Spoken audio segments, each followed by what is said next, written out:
I now will move on to the social security business of the day. Before I start this, I just want to let the House know that I will be bringing in the Secretary of State at the end of the debate.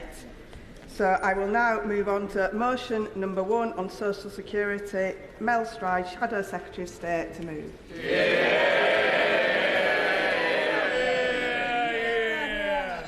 Madam Deputy Speaker, I beg to move the motion on the order paper. Madam Deputy Speaker, the party opposite, the government, in the general election said they were going to bring in a new style of politics.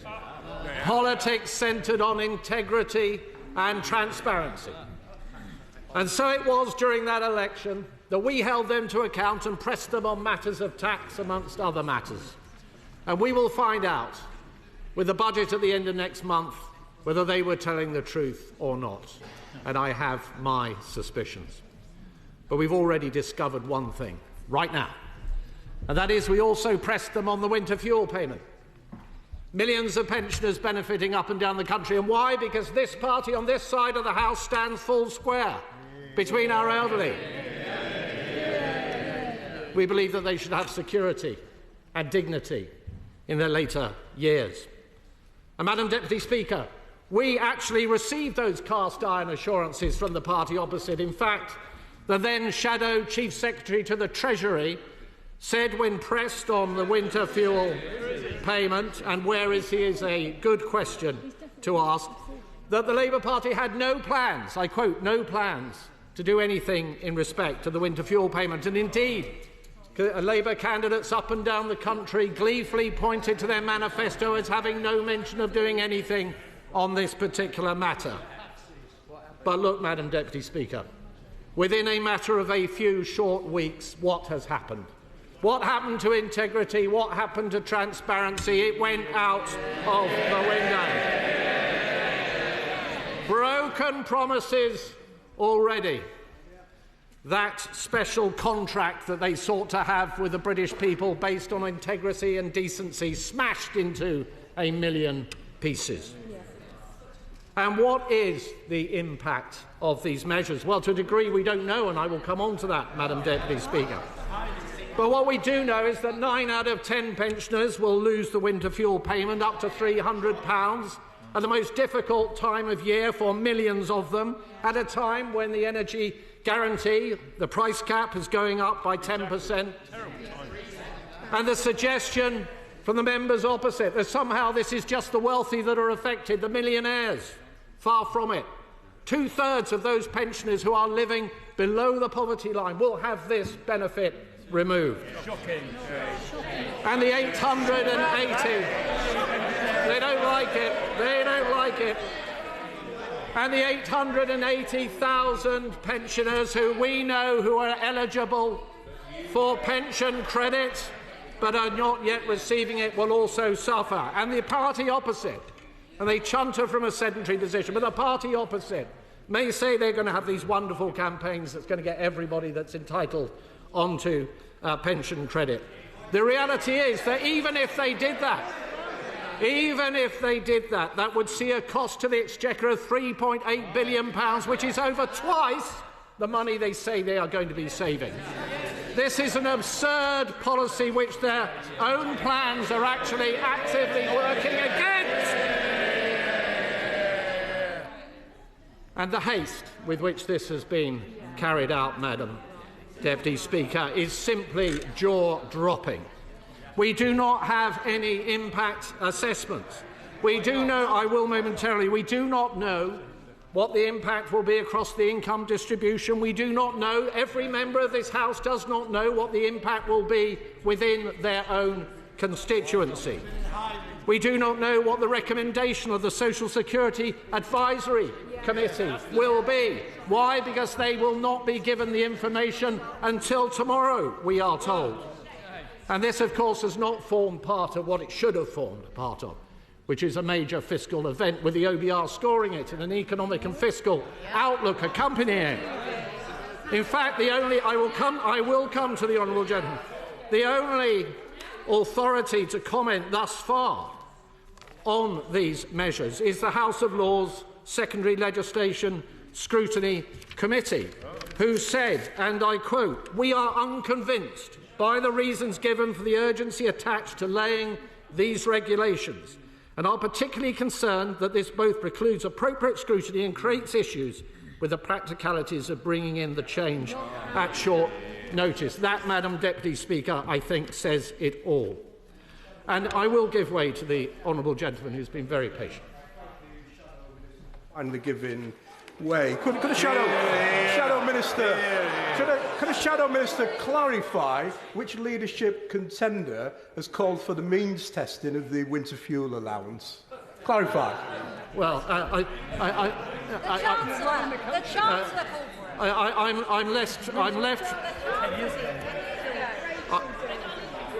I'm left feeling, Madam Deputy Speaker, that intervention was barely worth the wait, I'm afraid. So, Madam Deputy Speaker, the fact that we even have a debate today is near miraculous, given the resistance from the party opposite. It is, of course, because of the scrutiny that this side of the House, this Conservative party, is providing to this government. We know also the petitions that have been railing against these measures. Silver Voices, 100,000 people, 38 Degrees, a third of a million, Age UK, over 500,000 people calling on this government to think again. The press, particularly the Express newspaper, doing such a sterling job in bringing these matters to the attention. And even the trade union movement, Unite, pointing a finger at this government and saying it is picking the pockets of pensioners. I give way to my honourable friend. I'm grateful to my right honourable friend for giving way. I think it's the sense of disappointment. Yesterday we had the Health Secretary dragged in here because we have a multi-million-pound making consultant in the health industry wandering the corridors with access to papers. Today we have pensioners betrayed. And does my honourable friend agree, right honourable friend agree, that when people voted Labour, they thought they were getting change. They thought they were going to get transparency. They were promised higher standards. They are getting the opposite. I thank my honourable friend for his very appropriate intervention. He is, of course, right. The only thing that is surprising is how remarkably quickly this has all fallen apart. Now, Madam Deputy Speaker, the government, of course, will take no responsibility for what has happened. They will blame us with this fictitious black hole. And the leader of the House, and I invite anybody on the opposition side to support her in this assertion, has suggested that this measure was necessary in order to avoid a run on the pound. A run on the pound. It's just as well, Madam Deputy Speaker, they're not in charge of the economy, or we might end up in a real mess. I'll give way to the honourable lady. Thank you for giving way.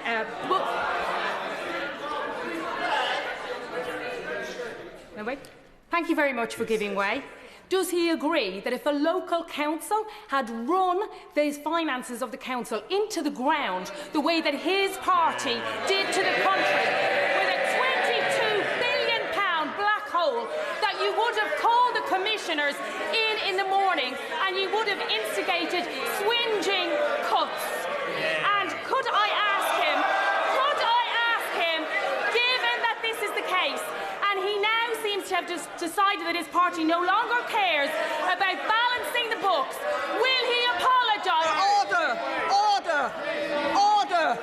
Order. Shadow Minister. Well, I think, Madam Deputy Speaker, that slightly lengthy question might be better addressed by way of a rather lengthy letter to the leaders of Birmingham City Council. And could I say, Madam Deputy Speaker, that of course all politics is about choices, and what this government has done is it has caved in to its trade union paymasters. It has settled way above inflation. Junior doctors 22%, train drivers 14%. And what it has done is it has stood up for the trade union paymasters on the backs of vulnerable pensioners.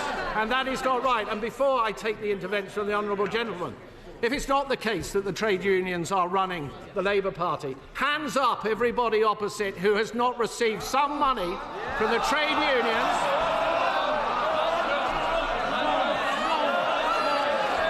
Has not received. Hands up. Anybody who has not received money from the trade unions for their campaigning or their private office. One person. One person, Madam Deputy Speaker. Therein lies the truth. The truth about who is running the Labour Party. And of course, Madam Deputy Speaker, we have seen all of this. We have seen all of this before. We have seen all of this before. In the last Labour government, we had the 75p pensioner increase. We had Gordon Brown's stealth tax on private pensions, £118 billion in total. And was it any surprise that we ended up with the 4th highest level of pensioner poverty across the whole of Europe? I give way to the honourable gentleman. Can I thank the Minister for giving way? Can I ask, when he talks about choices and pensioners, when his party chose to suspend the triple lock in 2021 and give a below-inflation increase to pensioners, costing them £500, what was his concern then, and why did he say nothing? No, the honourable gentleman is entirely wrong. What we went into the election promising was the triple lock plus, which would have made sure. Which would have made sure that, unlike with his party, where he is going to see thousands of millions of pensioners dragged into income tax, many of them for the first time, we were prepared to stand up and say that we would not do that. But, Madam Deputy Speaker, the party... how can I not give that? Can I commend the right honourable gentleman for bringing this forward and to be fair to his party as well? This is a massive issue for my constituents across the whole of the United Kingdom. Quite simply, and I say with respect to the Labour Party on the far side, this does not conform with any of the Labour Party policies that I know of the past. I think all my pensioners who have contacted me say they are concerned simply because, first of all, the threshold is too low. The pension credit will take 9 weeks to process, even if they get to all of the 28% eligible people in Northern Ireland, and also the £400 that Labour government has approved, which will not come to spring of next year. 3 reasons why this motion today, has to be supported. The honourable gentleman is, of course, entirely right, as always, and I completely agree with every word that he has just said. So, Madam Deputy Speaker, we are the party of the triple lock. We were the party of the triple lock plus. We were the party that has raised the state pension by £3,700 since 2010. And we are the party that has seen 200,000 fewer pensioners in absolute poverty since we came to office. That is now going to go into reverse. So can I, Madam Deputy Speaker, now rather more gently, rather more quietly, make an impassioned plea to those sitting opposite. Look to your conscience. These measures, you know in your heart, no, I will not give away, you know in your heart that these measures are wrong. You know in your heart that the party opposite has broken their promises, and that these measures are going to lead to untold hardship for millions of elderly and vulnerable people right up and down this country. You now have an opportunity to join with us and put a stop to it. The question is motion number 1 as on the order paper, and I call Dame Meg Hillier. Thank you, Madam Deputy Speaker. And before I start, I would like to thank the House for putting its confidence in me to chair the Treasury Select Committee for the term of this Parliament. I am the servant of this House, and I will question without fear or favour those who appear before us, and I look forward to engaging with the new members I have yet to get to know. I should also, before this debate, declare an interest in that my husband has been in receipt of the winter fuel allowance, but of course, if the vote changes that today, he will no longer receive that. I should add, for his own vanity, the lower limit. But the decision we are asked to make today, Madam Deputy Speaker, is a difficult one. But sadly, it is not going to be the only difficult decision that faces this new Labour government. Before the last general election, I had the privilege of having chaired the Public Accounts Committee for this House for the last 9 years. And in that role, I saw all of the impacts on the public finances, current, past and future. And when people often, I hear my colleague, the Right Honourable Member for Leeds, West and Pudsey, talk about the challenges ahead and the dire consequences, I would say, and you think it's that bad, I know it's a lot worse. We've heard of the Chuckle Brothers. I described us as the Misery Sisters, because when she said it was bad, I say it's going to be worse than that. And that is the reality, that the chickens are coming home to roost on the money and the spending of the previous government. So we saw a number of problems which I laid out in my last annual report as chair of the Public Accounts Committee. Factually accurate, of course, information. The fact that the NHS capital budget was raided to pay for day-to-day expenses, but that the backlog of capital expenditure in the NHS was £10.2 billion in the year ending 2022. On that point, certainly can wait. As I served with her on the PAC, I warmly congratulate her on her election as chair of the TSC. The House has effectively made a very good choice. The Raleigh and Rochford Association of Voluntary Services, who I met with last Friday, were genuinely worried about this.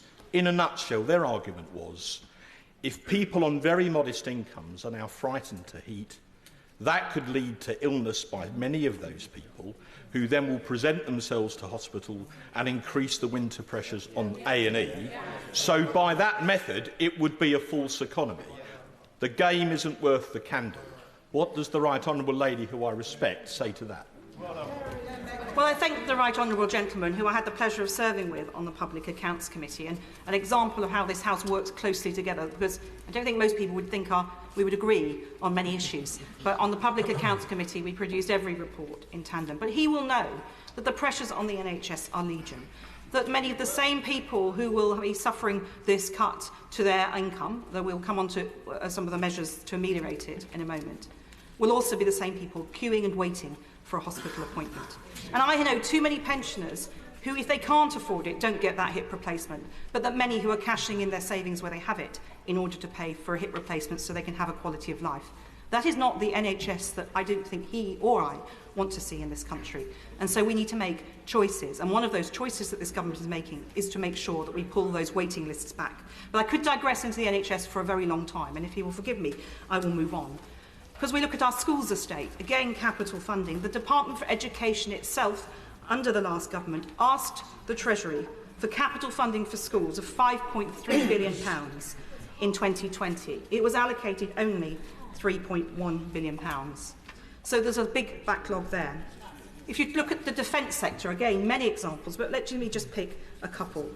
Decommissioning nuclear submarines, not a single one that has come out of service has yet been decommissioned in this country, will cost around £500 million in 2018 prices for a single one, amounting to nearly £750 million in 2018 prices to complete all of those. It's getting to a critical point. These are decisions delayed and deferred. These are decisions delayed and deferred for too long by governments of all colours in this case, not just the last government. And there is at least £17 billion gap in the defence equipment plan over 10 years. And there's a lack of transparency over the spending in local authorities because of the crisis in local government audit, which was overseen by this government, and not enough was done to deal with it. I could go on. There is a long list of expensive things that this government needs to now put right because of neglect over a period of time.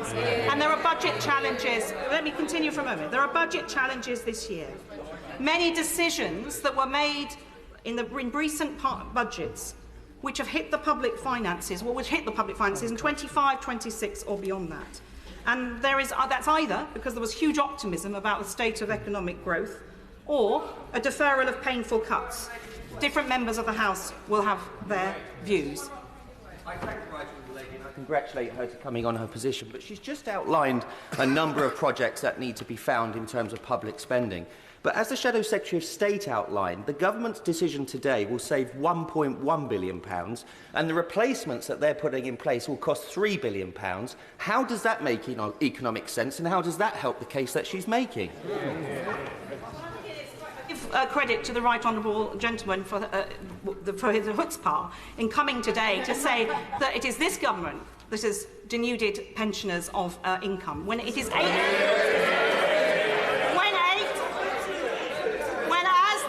member for Stoke highlighted the previous government has a track record on this. And there are 880,000 pensioners who, under the right honourable gentleman's watch, didn't get pension credit, although they deserved it. So these are pensioners that have lost out on £3,900 a year, some cases for many years, because the last government fell down on its job because it protected some pensioners but not all. Where was the urgency then? And these are crocodile tears when those people were suffering. But it is right that pensioners should get what they are entitled to, and pension credit is not being abolished by this government but being promoted to make sure that the very poorest pensioners get that income into their pockets. But there is one of the things that is absolutely apparent is we cannot take this in isolation. And I am not going to change, because we have a budget coming on the 30th of October. And knowing what I knew a few months ago as chair of the Public Accounts Committee and what I know today, I'm not going to change my tune about the dire state of public finances. But there is a second challenge that we face.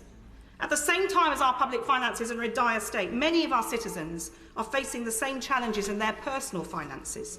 And the government, this Labour government, is rightly committed to growth, but growth will require an approach to taxation that helps ensure growth.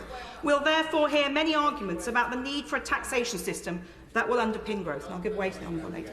I thank my right honourable friend, and I call her friend because we have worked very closely over the last few years. And I do welcome the fact that she was elected, and I would have supported her for that role. The difficulty is the public are not buying it, because we are essentially saying that pensioners who are vulnerable, and over 20,000 in my constituency, will lose the support they are currently getting. You cannot, as a government, claim that you need to take this money from pensioners and then reward train drivers who work 4 days a week on 70 grand a year. This is the difficulty. So how is she explaining that to her constituents? Because I haven't been able to give an answer. I could speak forever about the challenges that this government left. But let's be clear. I've spoken about the NHS. Let's take the dire state of what was happening on our train services. It was the former government, that refused to engage and stop the strikes, which meant that anybody travelling had no certainty about whether they could get to everything from work to a family funeral, and lives were put in havoc because of this. So it is absolutely right that we begin to set right the chaos that the last government left. And yes, there is a cost to that. And the challenge for my right honourable friend, the member for Leeds West and Pudsey, and this government, is how we do that and make those decisions that will build up the future of Britain in the way that we all want to see. But we also need to address, as I was saying about taxation, the biggest challenge in our taxation system is that those who are facing the greatest financial challenges often face the biggest challenges of all. Because the reality is that the greatest cliff edges in our taxation and benefits system affect not those who are already started to earn and accumulate wealth, but those who are most financially challenged. For those at the margin, we keep coming across examples. This is not the only one where the marginal costs of a slight improvement in income can drastically outweigh that improvement. Everything from whether we see tax thresholds frozen to many more examples, for example, with child benefit, the issues we've seen there. And the debate we're having today is such an example. The solution isn't to duck or defer the need for tough choices. So for the record, I will be voting with the government this evening. But equally, for the record, I want this government to commit to tackling those cliff edges, because that's what progressive policy and taxation policy will look like. And I know from bitter experience, as many members of this House will, that rushed laws tend to be bad laws. But this is not... So I do not expect some Houdini-like solution to be announced by my right honourable friend for Leicester West from the front bench in the closing speeches. But instead, I expect and trust her that she will consider removing these chains of poverty as a key mission for this government in a thoughtful, carefully planned way, tied up with the next budget, but way beyond that. I also know, as again many members will, that there are technical challenges in making changes. Look at what's happened with child benefit, the limits on income for child benefit, dragging many people into tax returns, where households of the same income did or didn't receive child benefit depending on who was earning the money. And that's an example on why lessons on why changes, when they're made, need to be made in a sustainable way, with a plan. And my right honourable friend on the front bench and her colleagues has a plan. But the winter fuel allowance, which we're discussing now, is a prime example of the problems that those cliff edges create. And addressing those in isolation, however, will leave in place all the other cliff edges. And we need to look at this challenging poverty in the round. I was honoured to be chosen to be the chair of the Treasury Select Committee yesterday. I do not yet have committee members to be elected. The chair of the DWP Select Committee is yet to be elected. And so I cannot promise exactly, and I cannot speak for a committee that does not yet exist on a cross-party basis. But I will be urging the committee to consider this wider challenge of cliff edges as a matter of urgency. And I look forward to working with ministers to find some practical steps forward. We have to make tough choices in government in year, because one of the challenges is that the hole in the public finances is not just about the hole today, but that in previous budgets, decisions were made to defer spending to later years. So the real challenge is now, and I have seen too often calls for efficiency savings, for cuts in year, which actually end up being deferred. If you look at what happened to the Defence Equipment Plan under the Conservative government in 2010, there was a desire to balance the books. In doing so, the Ministry of Defence deferred spending. It moved it to the right, which left us with aircraft carriers without aircraft and a raft of other problems. So deferring decisions and spending does not solve things. And this government and this cabinet is making the tough decisions to make those difficult decisions in year, because that is financially literate and the right thing to do. I call the Father of the House, Sir Edward Leigh. If I can reach out to the other party for a moment, there is, I think, a case for having a serious debate about the total package that we give to pensioners. And we could have done this in a sensible way, and I raised it myself and questioned some aspects of the triple lock a couple of years ago. It's a very difficult debate, but I do understand that the total package paid to pensioners as a proportion of gross national product must not keep increasing every year, because that is the way ultimately to bankrupt the country. And we need to have a social contract between older people like myself and younger people, particularly in terms of house building. I understand all that. That is a debate we should have been having today, and we could have combined as a House to have it and to protect the public finances. But this is not the debate that we are having. We are debating the action of a government which has not just gone against a manifesto commitment. There was no manifesto commitment to do this. They actually gave a specific promise that they would not do this. And this surely is a question of public trust, an absolute guarantee. And this is why I think people are so upset. Now, I know that some people will say, and here I declare an interest, why should somebody like me receive the winter fuel allowance? All right, let's have a serious debate about that. But what about the people, and this is the sort of people that I feel so strongly about, who've worked hard all their life, served their country.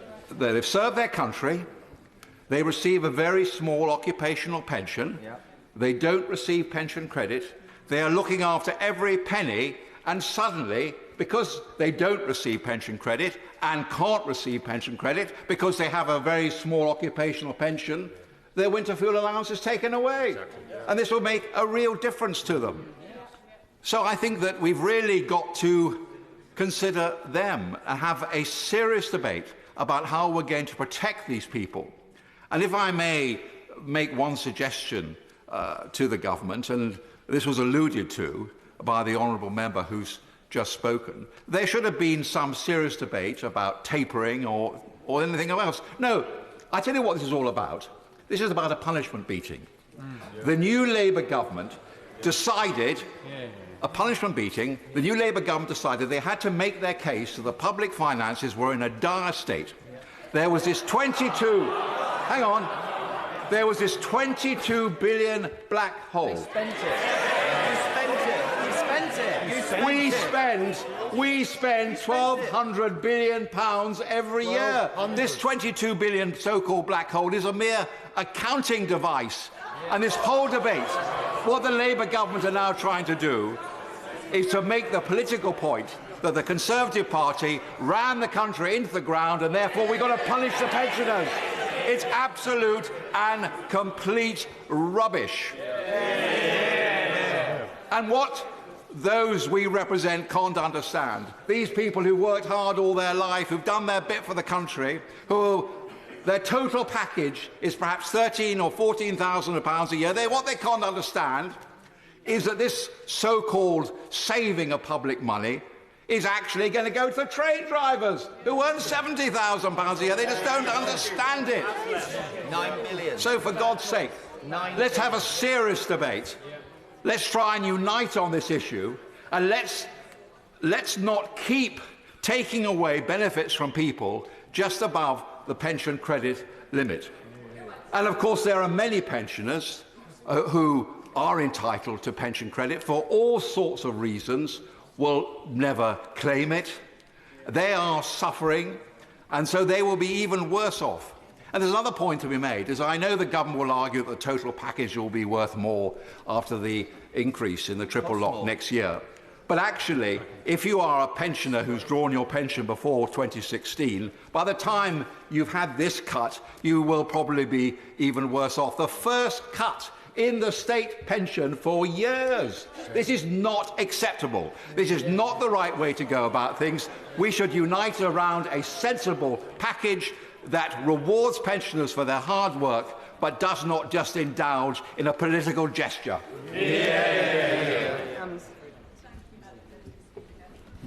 I recognise the serious economic context for the debate today. The IFS, for example, has estimated that 320,000 people have been pushed into poverty because of mortgage interest rate rises triggered by the disastrous autumn 2022 mini-budget. And of course, there were many unfunded policies that the then Prime Minister made.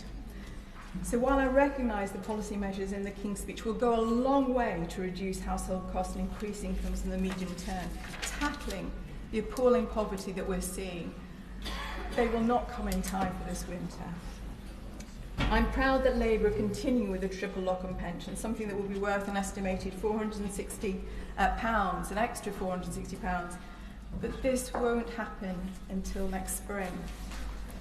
The setting up of a new energy production company, Great British Energy, again alongside making homes more efficient, is a fantastic initiative, but it will contribute to our net zero targets and reduce the energy bills for millions.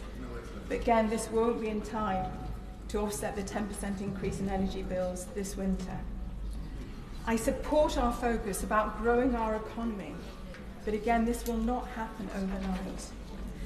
The Joseph Rowntree Foundation estimated in their report earlier this year that there are 2 million pensioners living in poverty, about 1 in 6 of all pensioners. In areas like my Oldham constituency, poverty rates are much higher. We have 1 in 2 children living in poverty. And from the figures, we estimate that that will also be the same for pensioners. We know that 4 in 10 older people in Oldham and Saddleworth have a disability and almost half have a long-term health condition. We also know that even before the escalation of energy costs, over 1 in 6 households were living in fuel poverty. Although pension credit provides extra financial support for the poorest pensioners and opens up help such as housing benefit and council tax discounts for those who are eligible for it, only 5,500 of the 8,000 out of the 9,000 households in Oldham are eligible for to claim it. Again, I welcome the automatic linking of pension credit to housing benefit to increase the uptake, but this again won't happen in time for in the next few months. And what about, I'm not going to, thank you so much, I can't because I have been under strict guidance from the Deputy Speaker.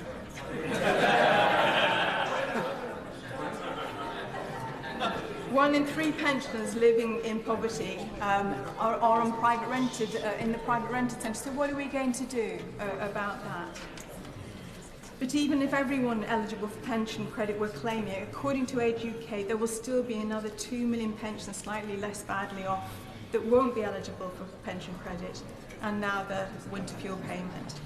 The cut-off threshold for pension credit is just under £12,000 a year for a single person. They're not wealthy pensioners. Poverty is poverty, whoever experiences, and we know that we've got 8 million working people living in poverty, 4.5 million disabled people, 4 million children, and 2 million pensioners. As we did in the previous Labour administrations, I know we will tackle this, but again, it won't happen overnight.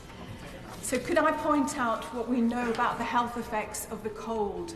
The Lancet published a very good paper reviewing data from the last 20 years and showed the extra deaths, the excess deaths as a result of cold. I could mention dozens and dozens of cases from my constituents who've written into me, again, who are really just clinging on following the last 14 years. Could I ask my right honourable friends if they're able to tell what other options they may have considered, not just in terms of offsetting the loss of £300, but also alternative ways of raising the 1.4 billion means testing that we get from the winter fuel payment. I know how complex and difficult our economic situation is, but please, we must protect our most vulnerable citizens. Thank you. I call the Liberal Democrat spokesperson, Wendy Chamberlain. Thank you very much, Madam Deputy Speaker. Now, recent weeks have seen my inbox inundated with correspondence from pensioners in North East Fife, because it gets quite cold up there, Madam Deputy Speaker, who are deeply worried. And I'm sure, in fact, I know that that's far from a unique experience across this House. And since the Chancellor's announcement in late July, we've all heard the concerns of our elderly constituents. We know that the winter fuel payment provides vital support during the coldest months of the year. It is not a luxury, and the Chancellor's decision will leave as many as 2 million people extremely worried about how they will afford their energy bills this winter. Now, we on these benches accept that the new government has been left with an unenviable task of rebuilding our economy after the mess left by the previous government, and nobody is disputing that years of Conservative mismanagement have left the public finances in crisis. But this cut is simply wrong. It is wrong to strip support from many of the poorest pensioners, just as energy bills are set to rise again. It is wrong to force vulnerable elderly people to make that choice between heating and eating this winter. And it is the wrong answer to the challenges that we face. The way that we treat the vulnerable members of our communities reflects who we are as a society and what sort of signal does it send turning our backs on millions of pensioners. In addition, I've campaigned consistently for unpaid carers since my election, as indeed has my party and our leader, the Right Honourable Member for Kingston and Surbiton. Now, census figures, with the proviso that Scottish census data is still awaited, suggest that there are almost 1.4 million people across the UK aged over 65 who are providing unpaid care. And although Carers UK await data on how many will lose the winter fuel allowance, we know that these carers and those that they care for are some of the most vulnerable in our society. I'm happy to give way to my honourable friend. I thank my honourable friend for giving way. And on the note of disproportionate effects on certain groups, I'm sure she is aware North Norfolk is home to 28,000 pensioners and has the title of being the oldest constituency in the country. Many of them face already higher energy costs due to the huge number of North Norfolk homes which are off the gas grid. Does she agree with me that these cuts will have a disproportionate impact on older rural constituencies like North Norfolk, and the government must go back to the drawing board with these misguided proposals? I'm grateful to my honourable friend for giving way. I think that is one of the things that's often lost in relation to the energy price increases that we've seen in recent years, that the price cap and guarantee does not support those who are using other forms of fuel. And I know that those issues have been raised in the House before, and I look forward to hearing what the government is going to do to support those individuals. A new Parliament represents an opportunity to move on from the chaos and misery of recent years. But this cut would be far from a fresh start. It would be a disappointing and shameful abandonment of poor and vulnerable pensioners. Age UK have strongly condemned this cut. I will in a second. They point out that it's been introduced with virtually no notice and no compensatory measures. And I just want to note from the debate this morning, when the Pensions Minister was talking about compensatory measures, that we know that there is real complexity around what will additionally be available to support people. We know the questionnaires that are needed for pensioner credit.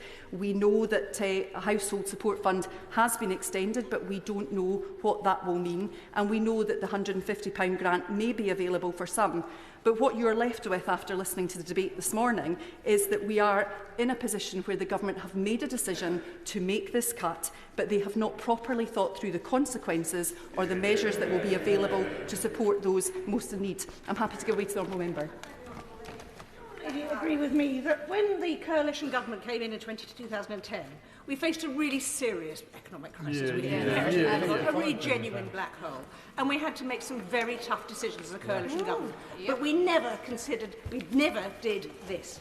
I'm grateful to the honourable member for giving way. Obviously, there were difficult decisions that were made during the coalition, but the government is saying today that one of the things that they are doing is continuing the triple lock. And one of the reasons why the Liberal Democrats supported that move, brought that move in during coalition government, and one of the reasons why we continue to support the triple lock is we know that still not enough has been done to best support our vulnerable pensioners. I'm grateful to give way to the honourable member. Lady for giving away. I'm sure she'll acknowledge that in Scotland we have the coldest climate in the whole of the United Kingdom. We will be disproportionately hit, and it's absurd that that will happen in energy-rich Scotland. Will she appeal to all Scottish members to ensure this is supported tonight? And I'm sure constituents right across Scotland will be watching very carefully how Scottish members of Parliament vote tonight. So will she encourage them to vote with us this evening? To the honourable member for his intervention. I think we all know that geographical disparities exist, not only in terms of how cold parts of the country are, but also in relation to the differing energy costs that different communities face, not just in terms of those different rates, but also because of the different means of fuel. I mean, we are obviously, I'm standing here, we will be supporting the official opposition's motion tonight, and I hope other MPs across this House do so. So, going back to Age UK, they have drawn attention to low take-up rates for pension credit. Around 1 million pensioners would be eligible for pension credit but do not claim it, often due to a lack of awareness. And since the Chancellor's announcement, we've seen lots from the Government about how they're going to increase the uptake. And indeed, we have seen reports that suggest an increase in application, but also that the wait times for that is increasing. So what I'd like to seek from the Secretary of State is, if people are applying for pension credit and only get that confirmed after the date in which the winter fuel payment is made, will those people be caught up with? And an awareness drive is all well and good, but the DWP has stated that its calculations assume an increase in that uptake of pension credit. But that will still leave over 700,000 eligible pensioners not getting pension credit and therefore not getting winter fuel payments. And those of us in the last Parliament will remember numerous drop-ins and dear colleagues to outline the steps that the then government was taking to encourage pension credit uptake and what MPs themselves could do. I certainly remember writing regularly in my local newspaper column to outline how people could apply. But the reality is the numbers of people uptaking pension credit is stubbornly stuck at 70% ceiling. I'd be really interested to know what this government is going to do that will be radically different in order to increase this. And the government's rationale is that this cut will save an estimated £1.4 billion by means testing the winter fuel payment. But have they made an assessment of what that saving would be if they fulfil that other stated aim of making sure that all those eligible for pension credit claim? Is there not a fundamental contradiction at the heart of this measure today? How can the government aim to boost pension credit on the one hand while aiming to maximise the fiscal savings that it is making through this cut? What will it cost to increase the take-up rate? And can the Secretary of State give an assurance that the Treasury will give its full support to any measures aimed at boosting the uptake of pension credit? And a separate but unrelated issue, Madam Deputy Speaker, is that of the cliff edge. Analysis by Policy and Practice shows that around 130,000 elderly people miss out on pension credit as they are just £500 over the income threshold to claim the benefit. And we know that those vulnerable elderly people will now be cut off from winter fuel payments with just a few months' notice. And that leaves me feeling, Madam Deputy Speaker, that there is cruelty at the heart of this cut. These vulnerable pensioners who have spent years struggling under a Conservative cost of living crisis are now faced with a double hit, an increase in the energy price cut from the 1st of October, alongside being stripped of those winter fuel payments. It is important that we do not forget that energy costs are much increased than they were from a few years ago. So arguably a winter fuel payment is needed more than it ever was. This House has an opportunity today to do the right thing and protect those vulnerable members of our society. So Liberal Democrats will be supporting this motion and opposes the move to strip pensioners of that support. And I hope other members will do the same. Members will have seen that there's a lot of interest in this debate, so I am going to impose a clear 3-minute time limit from now on. Anna Dixon. Madam Deputy Speaker, I'm pleased to have the opportunity to speak in this debate on changes to winter fuel allowance. I, like many of my colleagues on these benches, have been contacted by constituents who are worried about the impact of these changes. But I also bring 25 years of experience of working on public health and older people, latterly as Chief Executive of a national ageing charity. And during this time, I came to understand the impact of cold and damp homes on the health and well-being of older people and the challenges of addressing pensioner poverty. So let's be clear. With those pensioners up and down the country who will be losing their winter fuel payments this winter, where the ultimate responsibility for today's decision lies.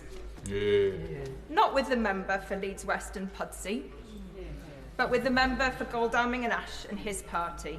It turns out they were pursuing a scorched earth policy, the NHS running on empty, costs of housing asylum seekers spiralling, and hollow promises on capital projects across the country, including in my own constituency.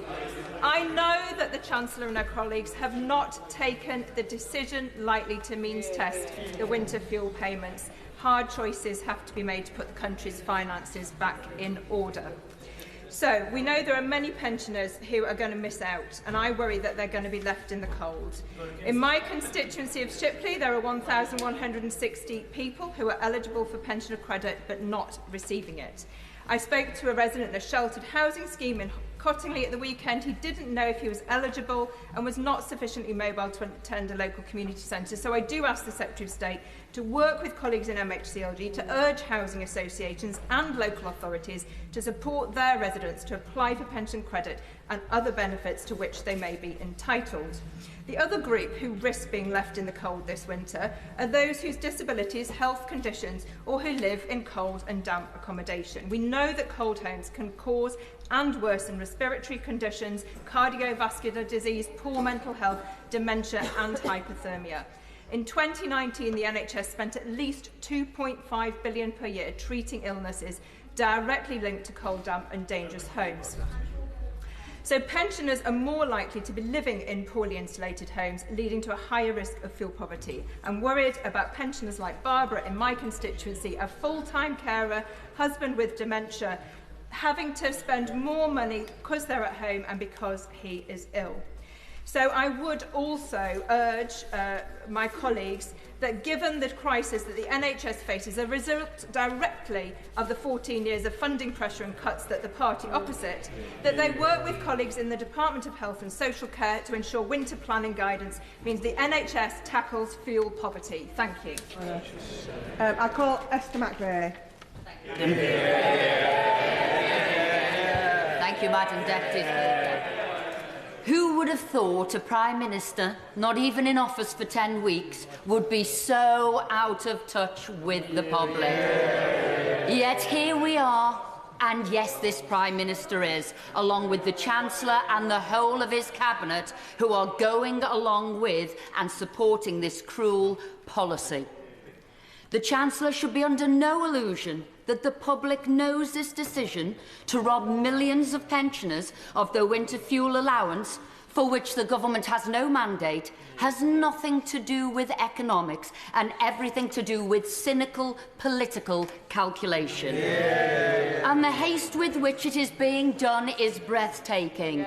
All benefits regulations are required by law to be considered by the Independent Social Security Advisory Committee. This is generally done in advance of the legislation being laid. In this case, however, the Labour government has opted for urgency provision that allows SAC consideration to be retrospective. Some say that that is bypassing SAC scrutiny.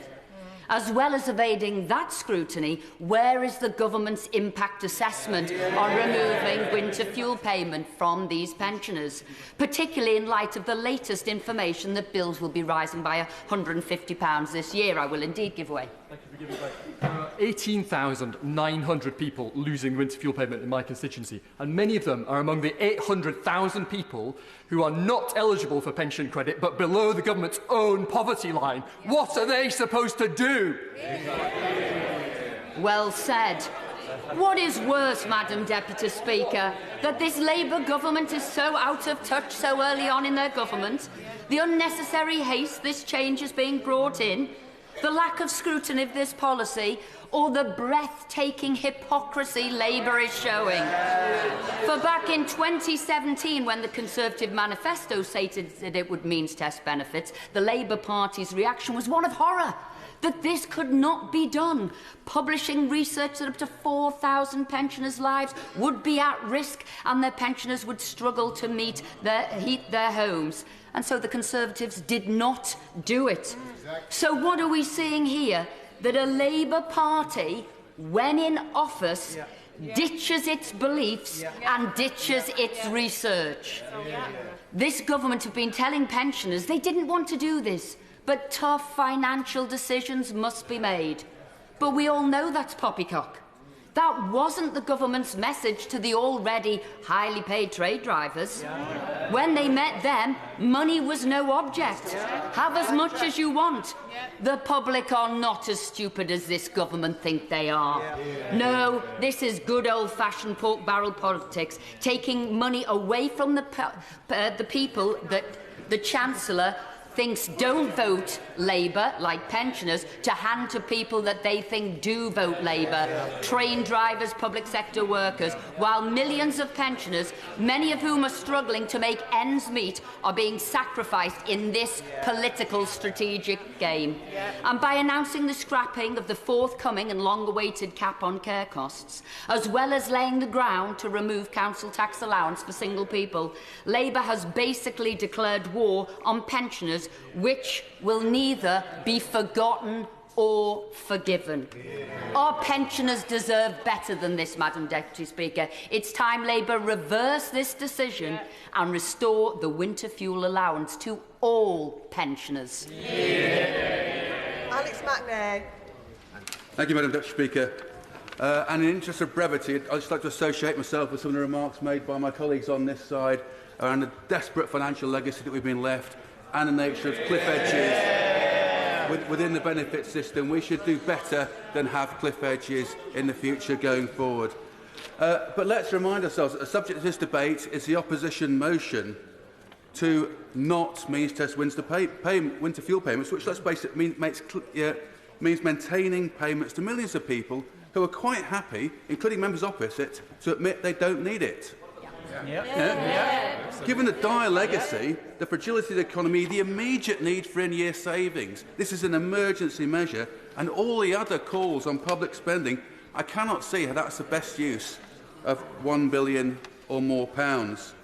But at the same time, I know that many of my constituents on state benefits, on small private pensions, simply do not have the income to meet their everyday needs and fear not just the winter cold, but every bill.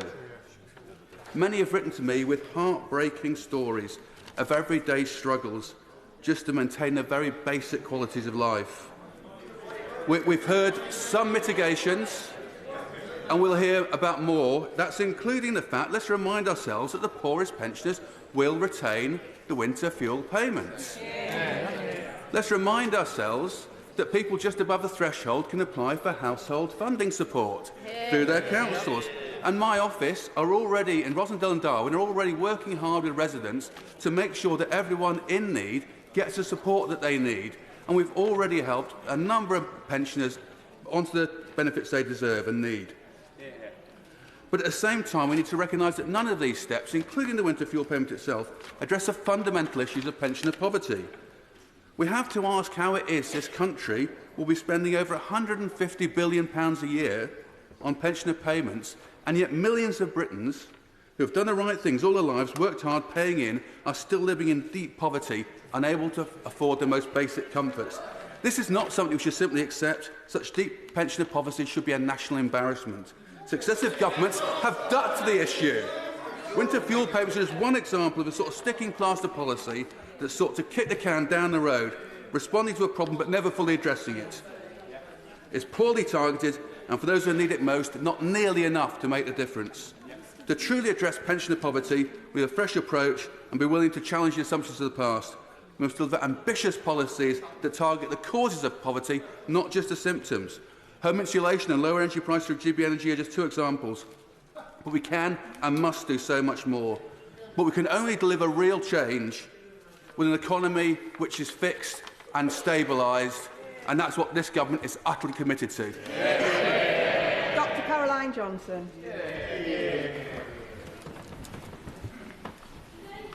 Honourable and right honourable members will make a choice whether to take vital winter fuel payments from millions of vulnerable pensioners, including 20,000 pensioners in my constituency of Sleaford and North Hykeham. It is important when voting today, when honourable and right honourable members make their choice, that they understand the consequences of their choice. It is important that honourable and right honourable members understand that when they take winter fuel payments away from vulnerable people, some elderly people will die. Vulnerable elderly people on relatively low incomes will be unable to adequately heat their homes, and as a direct reason, because they can't heat their homes, because they're cold, they will die. Why? Because cold is bad for you. There are a number of reports which demonstrate this that honourable and right honourable members can read. Your platelets get higher. You vasoconstrict. Your blood pressure goes up. This puts you at risk of stroke. This puts you at risk of heart attack. Your lungs become inflamed. This puts you at risk of pneumonia, a chest infection. It makes people with COPD more likely to suffer exacerbations and ill health. Studies have shown that your physical performance and muscle strength, to take caps off things, to move, to walk about, are worse in people, particularly elderly people, who are cold. This reduces your ability to independently complete your activities of daily living, and it makes you more likely to fall.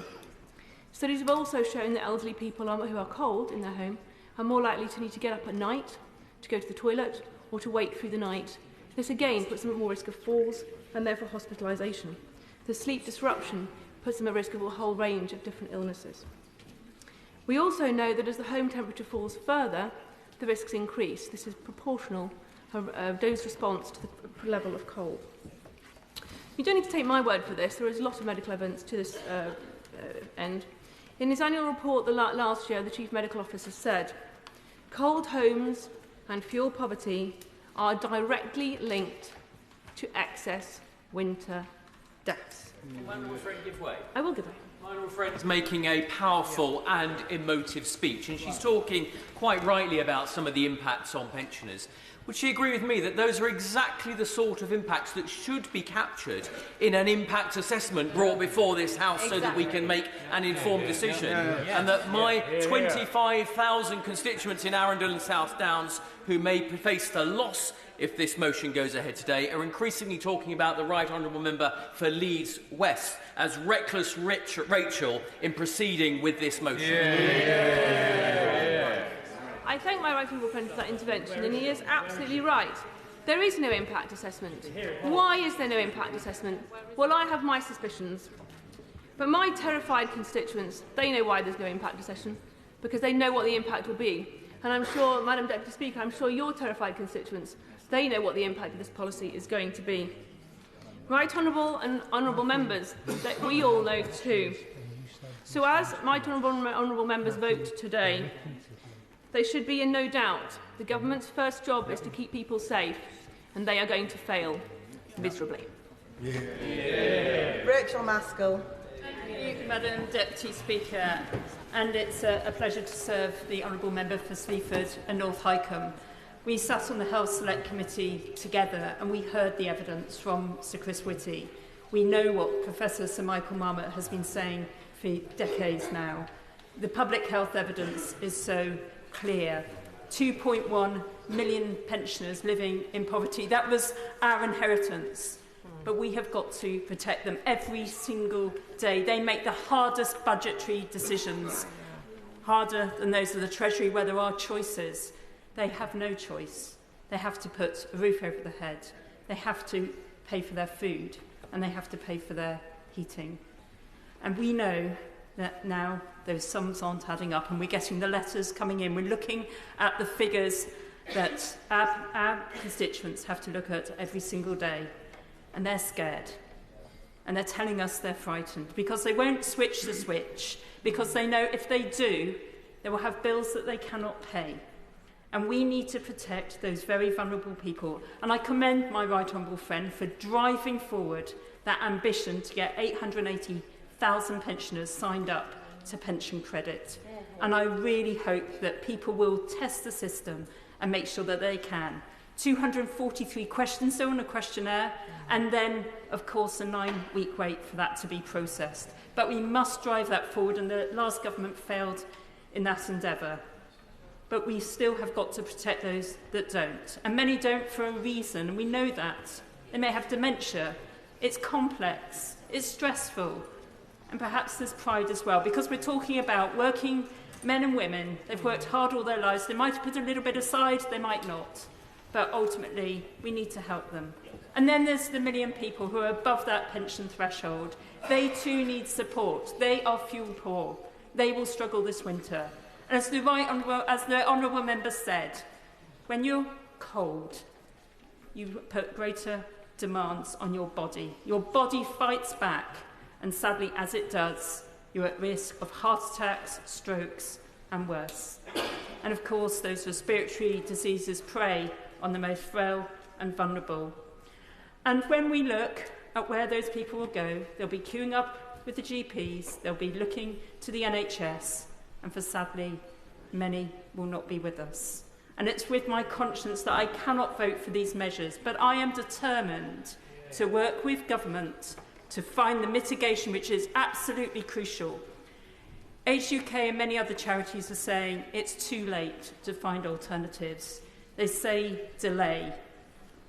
I say let's delay. Let's get this right. We can't afford not to. Kirsty Blackman. 860,000 pensioners in Scotland are set to lose out on this pension.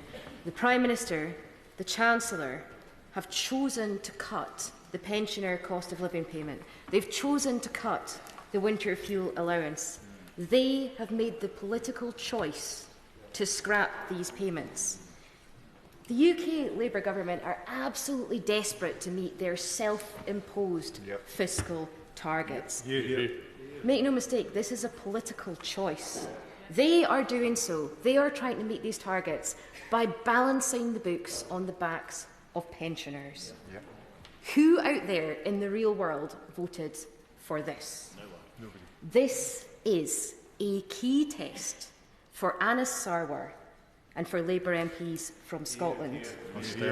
Anas Sarwar said, "Read my lips.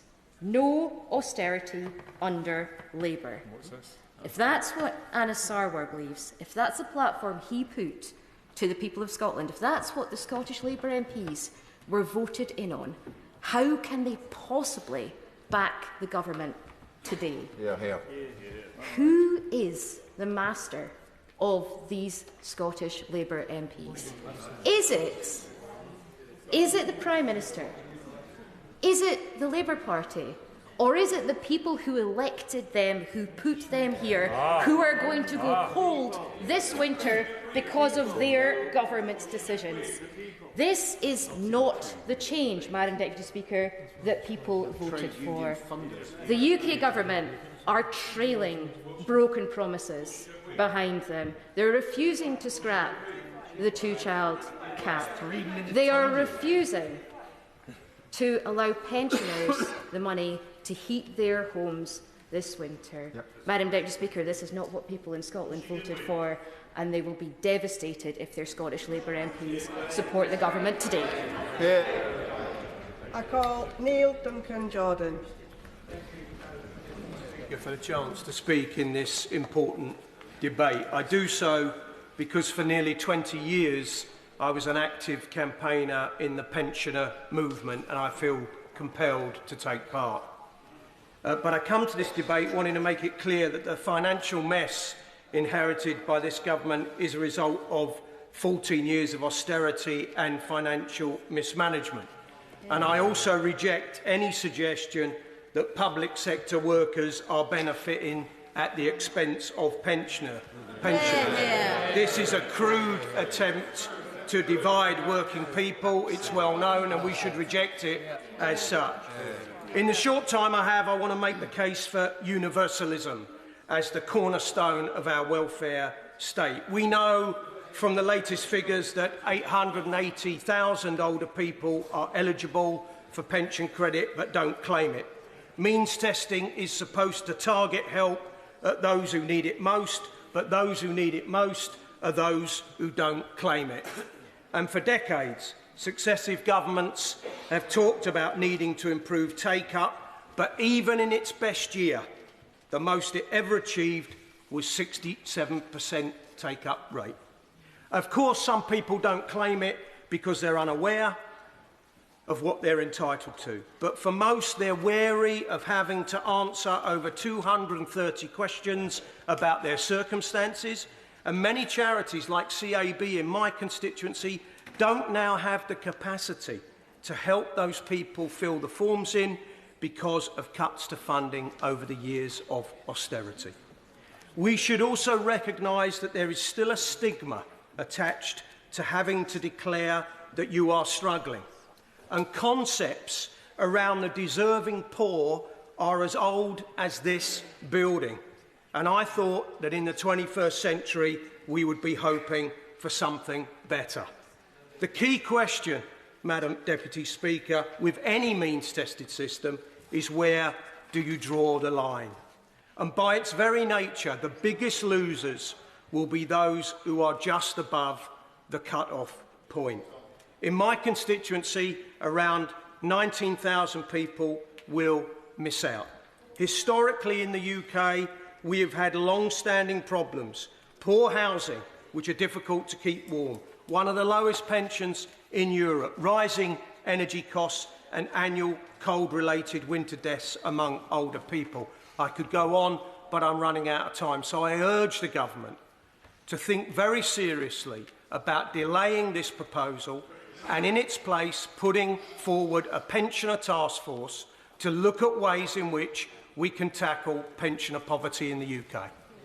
Saqib, Bhatti. Thank you, Madam Deputy Speaker. I stand to speak on behalf of my 18,500 pensioners who will be affected by this. But before I speak on their behalf, I just want to commend the honourable member for York Central for a really impassioned speech. I know it's not easy standing against your own party, but the fact of the matter is this is a decision today. This is a decision today which is a choice between right and wrong. And the fact of the matter is all those members who are defending this choice by the government, by the Chancellor, to make this decision on the backs of pensioners, just the sheer brass neck to go out there and defend this and this alleged black hole when they've paid billions to unions. They've paid billions to unions without any savings in return. The GB Energy, a shell company for £8 billion, the Climate Energy, over £11 billion, and then to say there's no money and we're going to do it off the £1.1 billion on the back of pensioners. I won't give way because I'm sure the lady will to participate in the debate later. But on the backs of the £1.1 billion on the pensions, they might be fooling themselves, but they're not fooling the British public. They're not fooling my pensions. And the fact of the matter is, if they want to do the right thing, I would say follow the example of the member for York Central. If there are issues on this, I'm sure even on our side we will look at it and we will do it in depth and we'll do the right thing. But the fact of the matter is they are using our pensioners as some sort of political tool to make a point for their ideology. Just because a Chancellor stood up and found this alleged black hole and try and justify that. It's a horrible, horrible situation. I will not give way to the honourable member. I'm going to make some progress in the limited time that I have. And of course, there are many members on this side who are absolutely enraged by the fact that this is happening. And the party opposite talked about transparency.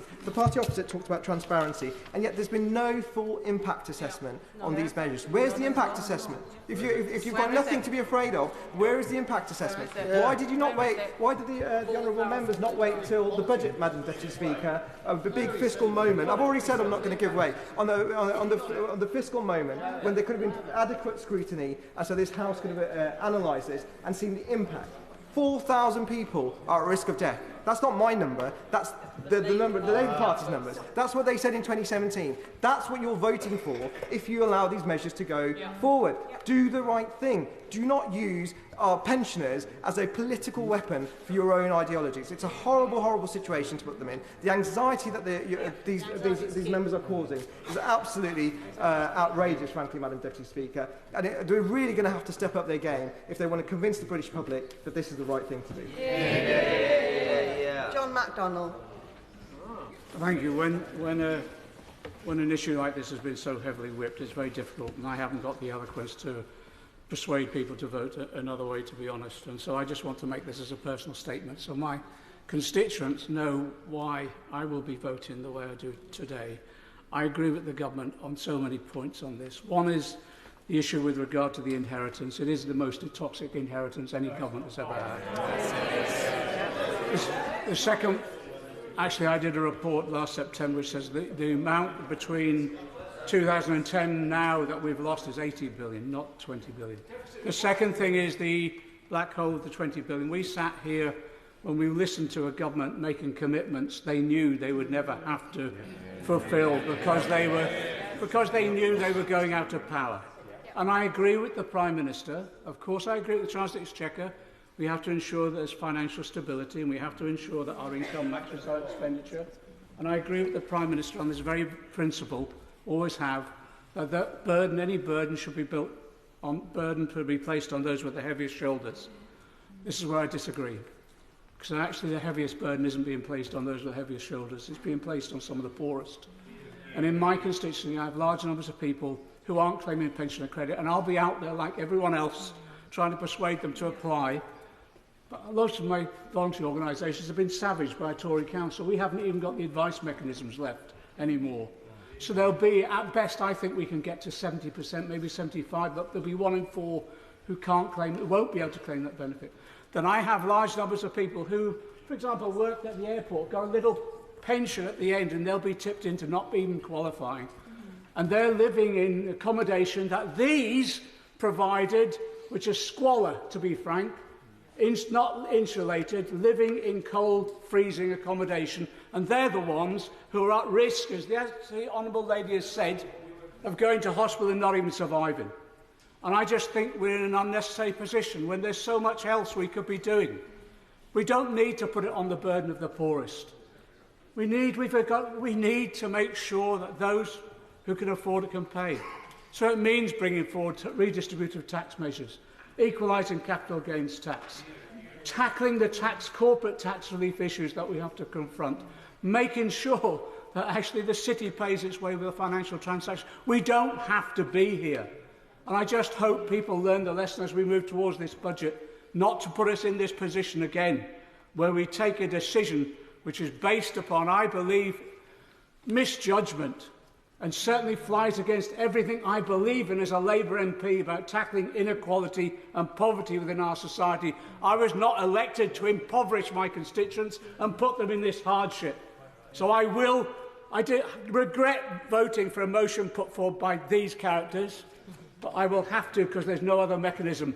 And I say to my people back in Hayes, I want to look at them in the face and say I did the right thing. Order. I call Secretary of State Liz Kendall. Thank you, Madam Deputy Speaker. This has been a really important debate about a serious issue with many heartfelt contributions. My right honourable friend, the member for Hackney South and Shoreditch, the new chair of the Treasury Select Committee, I think forensically set out the delayed and deferred decisions by the former government which have put such pressure on the public finances. My honourable friend, the member for Oldham East and Saddleworth, rightly spoke about pensioners, children and disabled people in poverty and the need to do much more to support them. The honourable member for North East Fife talked about the crucial issue of pension credit uptake, what we're going to do that's different, and I will say more about that later, but I want to reassure her that the Treasury is fully behind the action that we are taking. My honourable friend, the member for Shipley, with her huge experience in health and social care, talked about the need to work with those in supported accommodation, housing associations and the NHS to make sure pensioners get the help they're entitled to, and I will spell some of this action out too. My honourable friend, the member for Rossendale and Darwen, made a strong case, I think, for targeting help on the poorest pensioners and the need to tackle the root causes of poverty, including insulating homes and bringing energy costs down. And my right honourable friend, the member for Poole, one of the many things he mentioned was the very long and complicated form for pension credit, which I have asked the Department for Work and Pensions to reduce to make it as simple as possible. But, Madam Deputy Speaker, I'd like to start by setting out why we have taken the difficult decision to means test winter fuel payments so they are no longer available to all pensioners, whatever their income, but focused on those in greatest need. Put simply, it is because we must fix the foundations of our economy as the first step to rebuilding Britain and making the changes our country desperately needs. And because when money is tight, our priority must be to target resources on those who need it most. Now, members opposite don't want to be reminded of their record and the state they left the country in. But their economic failure and reckless decisions left a £22 billion hold in the public finances this year, a £6.4 billion overspend on the asylum system, a £2.9 billion overspend in the transport budget, new roads, hospitals and train stations announced as their policy but not budgeted for, one unfunded commitment after another, and the reserves spent 3 times over, spending like there is no tomorrow with no thought for the consequences today. And, Madam Deputy Speaker, that's before we even begin to deal with the challenges we already knew about. NHS waiting lists at 7.6 million, over 1 million waiting for a council home, a totally broken prison system and over 4 million children growing up poor. Of course, members opposite want to deny this is the case, but the Office for Budget Responsibility is crystal clear.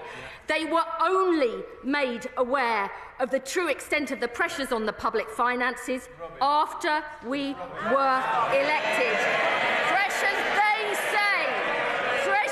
they say, constitute one of the largest overspends outside of the pandemic. And faced with this reality, Madam Deputy Speaker, and the need to get the public finances on track this year, we took the difficult decision to focus winter fuel payments on those in greatest need. I will indeed give way to my honourable friend.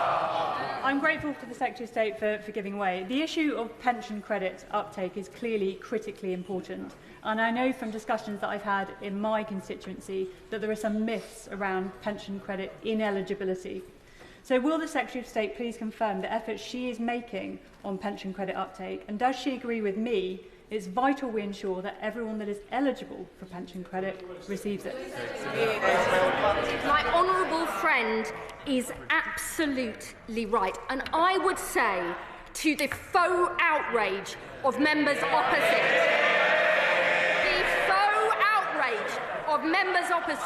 who left 880,000 pensioners, the very poorest, not getting the pension credit they're entitled to. And I would urge all honourable members to work with us and their local councils to make sure pensioners get the money they are entitled to. As my right honourable friend, the Chancellor and the Prime Minister have said, this is not a decision we wanted or expected to make. But when we promised we would be responsible with taxpayers' money, we meant it.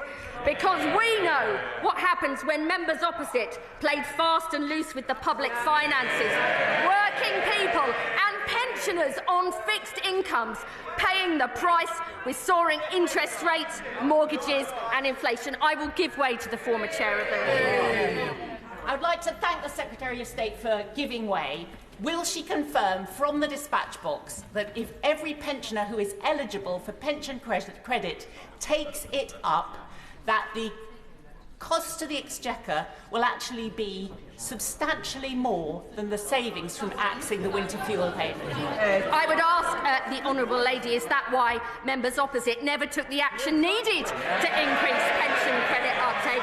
We take a different approach.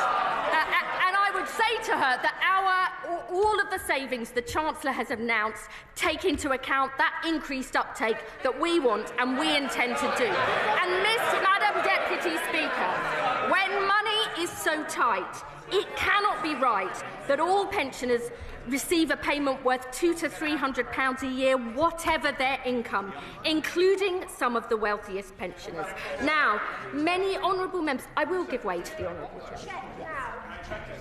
For giving way and having this opportunity at this late stage of the debate to speak on behalf of the people of Northern Ireland. Not in our name, Secretary of State. This is a political choice, and irrespective of the debate back and forth between yourselves and the opposition, it is not for us. It is not right, and this measure is a measure of shame. I would say to the honourable gentleman, I know that he will care about the increase in uptake we need amongst pension credit, and he will also care about those just above the threshold, which is what I'm going to turn to later on. I think that is a really important issue, and I want to take it head on. But first, I want to spell out the principle underlying the approach we have taken, which is most help going to those who need it most, significant support for all pensioners through the pension triple lock, backed by extra help available for those on low incomes. Madam Deputy Speaker, pension credit goes to 1.4 million of the poorest pensioners and is worth on average £3,900 a year. I won't. But the truth we had to confront coming into office is that up to 880,000 of the very poorest pensioners are not even claiming the pension credit they're entitled to. That is a national scandal. And we are determined to make that change, because the last government did nothing to properly tackle this issue. Indeed, in 2012, they promised to merge housing benefit and pension credit, which we know would significantly increase uptake, yet when I arrived in the department, I learnt it wouldn't happen until 2028, a decision that was taken on their watch. This is completely unacceptable, and unlike the Conservatives, this is something we will change. I'll give way to my honourable friend. I thank the Secretary of State for giving way and welcome the increased measures to target those 886,000 that haven't had pensioner credit because of the people over there when they were in 14 years of government. But there are people who do have legitimate concerns about the low level of threshold, hard-working people that have tiny pension pots. What mitigating measures is the Secretary of State going to put in place?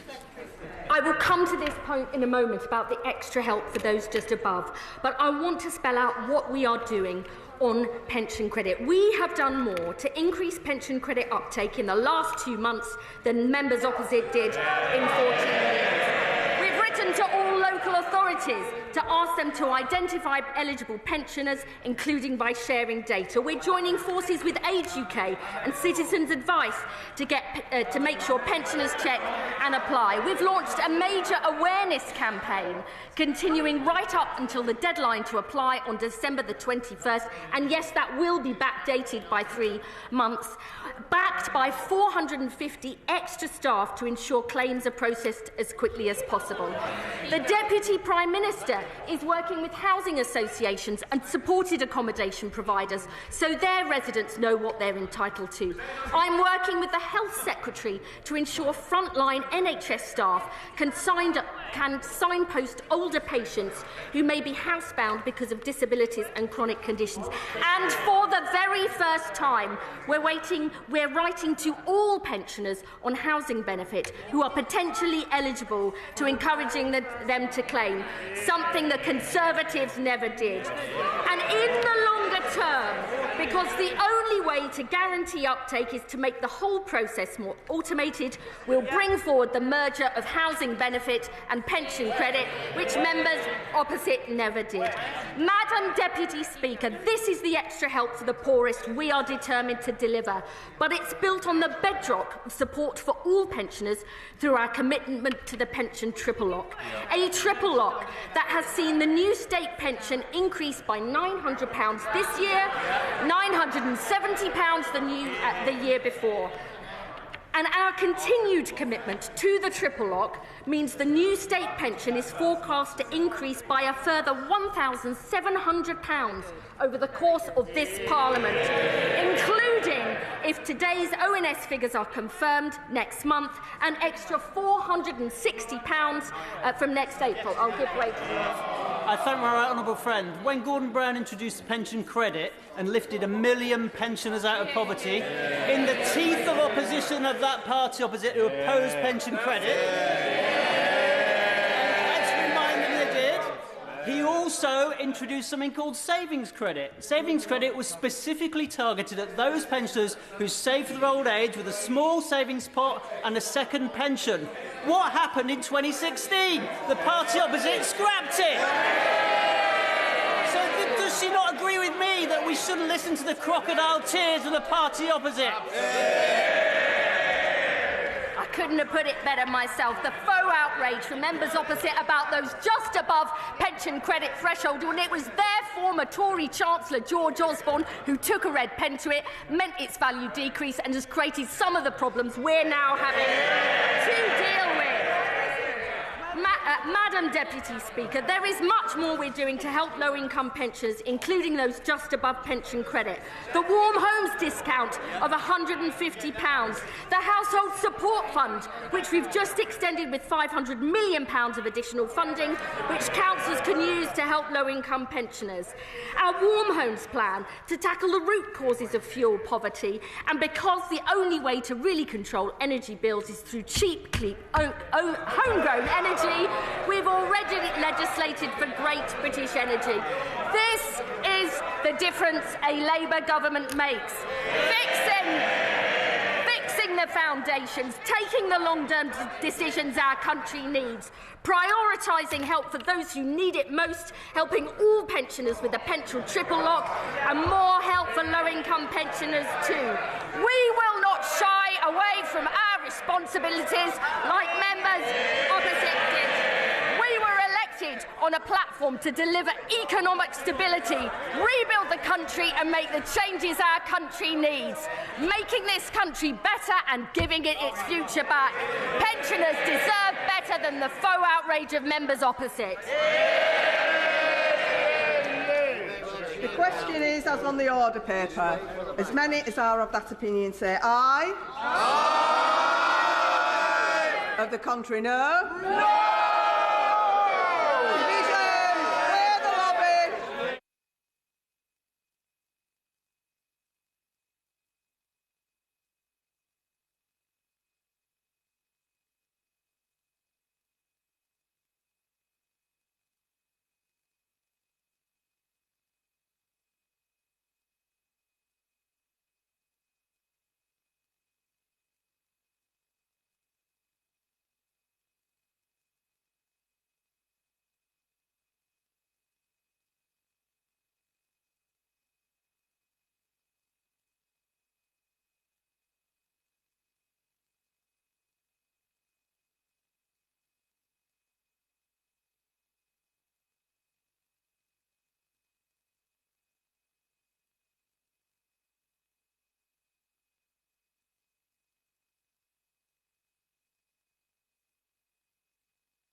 The question is, as on the order paper, as many as are of that opinion say aye. Aye. Of the contrary, no. No. Tellers for the ayes, Rebecca Harris, Louis French. Tellers for the noes, Christian Wakeford, Anna McMorran.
Order, order.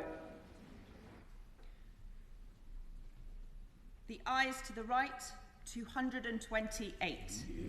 The noes to the left, 348. The ayes were 228, the noes were 348, so the noes have it, Unlocked. Motion number 2 on business of the House today. Minister to move. Leader of the House. Move formally. The question is on the order paper. The question is, as on the order paper, as many as are of that opinion say aye. Aye. Of the contrary, no. I think the ayes have it. The ayes have it.